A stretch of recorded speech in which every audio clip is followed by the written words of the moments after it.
अस्सलाम वालेकुम वरहमतुल्लाहि वबरकातुहू। हदीस नंबर 122 काफ़ी लंबी है। अब इस हदीस का जो मेन मफहूम है वो ये कि जब भी किसी आलम से पूछा जाए कि कौन सबसे ज़्यादा इल्म रखता है तो बेहतर है कि इस बात को अल्लाह के हवाले कर दिया जाए, यानी कह दिया जाए कि अल्लाह ही सबसे ज़्यादा इल्म रखता है, या ये कि कह दिया जाए कि अल्लाह ही जानता है कि कौन सबसे बड़ा आलिम है। अब इस हदीस में रसूलुल्लाह सल्लल्लाहु अलैहि वसल्लम ने फरमाया कि एक रोज़ मूसा अलैहिस्सलाम ने खड़े होकर बनी इसराइल में खुतबा दिया तो लोगों ने आपसे पूछा कि सबसे ज़्यादा इल्म किसके पास है। उन्होंने फरमाया कि मेरे पास है।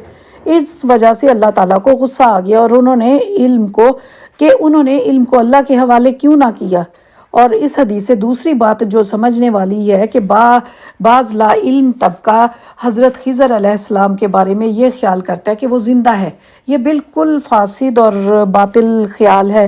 हदीस नंबर 116 जो हम पीछे पढ़ चुके हैं उसमें तो आपको याद होगा कि नबी पाक सल्लल्लाहु अलैहि वसल्लम ने फरमाया था कि आज की रात वो रात है कि इस रात से अगले 100 बरस तक जितने भी शख्स ज़मीन पर हैं वो बाकी नहीं रहेगा उनमें से कोई भी। तो इस हदीस के मुताबिक नबी पाक सल्लल्लाहु अलैहि वसल्लम के वक्त से जो कोई भी ज़मीन पर था सबका इंतकाल हो गया। अब तीसरी चीज़ जो इस हदीस से साबित होती है कि इल्म के लिए सफ़र करना और तलब इल्म के लिए मुशक्क़त बर्दाश्त करने वाले को पसंद अल्लाह ताला ने किया गया है। अब इस हदीस के बारे में सूरह काफ की आयत नंबर 79 और 80 में इस वाक़ये के बारे में बताया गया है। अब इस वाक़ये की थोड़ी सी और तफसील अगर हम देखते हैं तो ये है कि सैयदना खिज़र अलैहिस्सलाम जो थे कि वो नबी थे या वली थे, मगर सैयदना मूसा अलैहिस्सलाम से अफजल नहीं थे।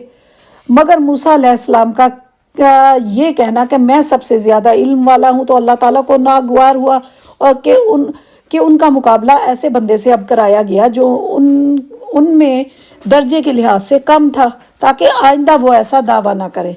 अब जब मूसा अलैहिस्सलाम हज़रत खिज़र से जब मिले तो फिर वो कश्ती में जा रहे हैं और सारा आप इसमें हदीस में सुन रहे हैं तो उसमें अब कश्ती से जब एक तख्ते का जो निकालना इस मसलिहत के तहत था कि पीछे से एक जालिम बादशाह कश्तियों को पकड़ने के लिए चला आ रहा था और वो इसलिए हज़रत खिज़र ने उस कश्ती को ऐबदार कर दिया कि उससे एक तख्ता निकाल दिया।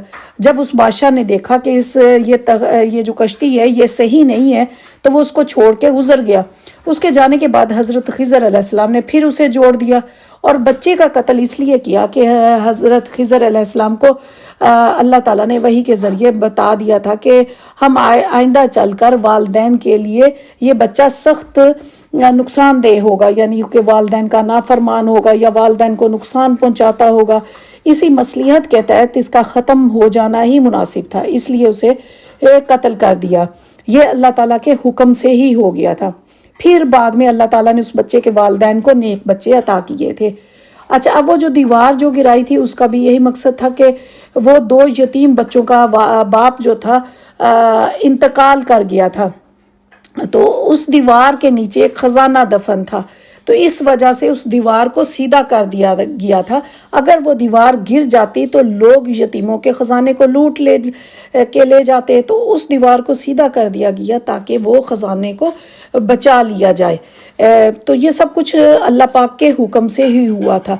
अब मूसा और खिज़र के इस वाक़ये से बहुत सारे जो चीज़ें निकलती थी वो थोड़ी वाज़े हो गई होंगी आप सब पे। तो इस हदीस का मेन मफहूम ये था।